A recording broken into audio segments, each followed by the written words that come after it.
So today we'll be discussing about the hippie beach town of Gokarna in Karnataka. It's also a temple town.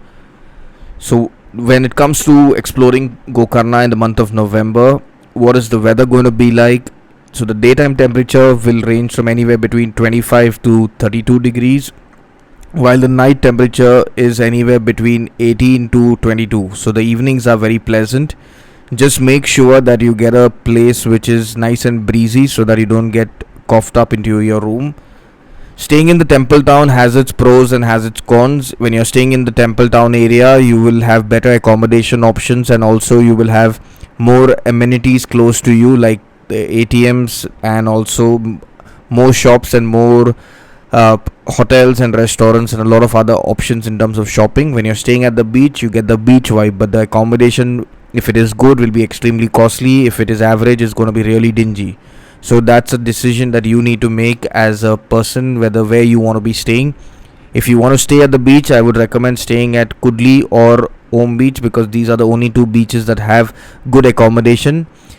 When it comes to what kind of clothing you should carry, you need to carry beachwear, and beachwear is basically your light clothing which will absorb sweat, because it's going to be extremely hot in the daytime, even though it's the month of November, while at the same time in the night it gets pretty chilly. So if you're someone who wants and likes to experience the beach without crowd, then the month of November is the perfect time to be going there.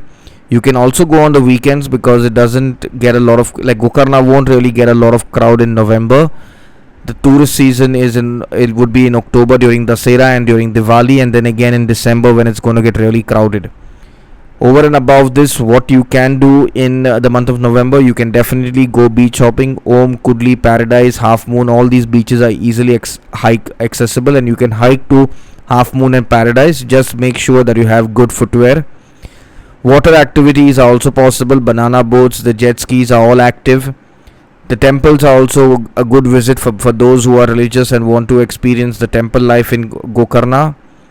Finally, when it comes to the crowd, like I mentioned, it's not going to be very crowded, so it's a very, very good time to experience and soak in the Gokarna flavor and culture. It's the best time to capture the sunsets, to play a game of volleyball at Kudli Beach, and also Om Beach, which is the most famous of all beaches, is not going to be very crowded. Otherwise, Om Beach is flooded with tourists. If you want a really secluded holiday, I would recommend going on the midweek, because that's when there is no crowd at these beaches. Over and above this, my personal tip is that do not forget on carrying your sunscreen and a good pair of UV sunglasses, because you need them. It's going to be so hot that you need your sunglasses to keep you from the extreme heat. Along with this, if you can, make sure that you carry a water bottle along and a garbage bag, so you don't end up trashing the beach. Other than this, it is a very good time to be going to Gokarna, because the monsoon has gone and it's very unlikely it will rain. Just be safe when it comes to carrying any kinds of vices, because the Karnataka police is extremely strict, and that could lead to a hefty fine or even a jail time. Over and above this, if you have any queries related to Gokarna in the month of November, you can click on the link in the description, or you can leave a comment in the comment section, and we'll be happy to reply to you. Till our next video about Gokarna, stay happy, stay safe, stay blessed.